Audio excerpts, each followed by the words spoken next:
acha mazoea. Kinachosababisha watu washindwe kumuona Mungu, wamezoea ibada zao makanisani, wanakata viuno kama wako disco.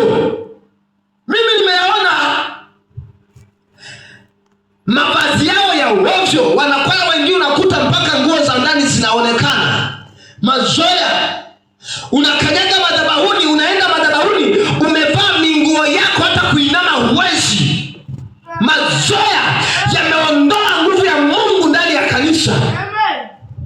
Mazoea yamewafanya watu washindwe kuona uso wa Mungu. Mungu anatamani kuonekana kwa watu wake, lakini amekuwa mbali kwa sababu ya uovu wetu. Mazoea.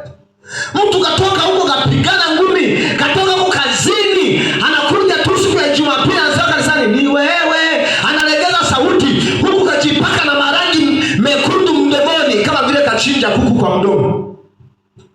Haleluya. Anaimba na rembua kama anamwimbia mpenzi wake fulani. Tunaelewana vizuri?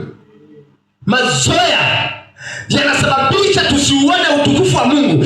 Ili tuuone utukufu wa Mungu, tuondoe mazoea. Na kuna mtu anasema mimi mchungaji ananikera. Kweli anakukera mchungaji? Wewe hujui kinachokukera wewe.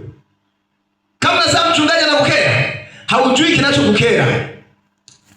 Siku kijua kinachokukera, utawaheshimu watumishi wa Mungu wanaofunga kwa ajili yako. Haleluya. Bwana Yesu asifiwe sana.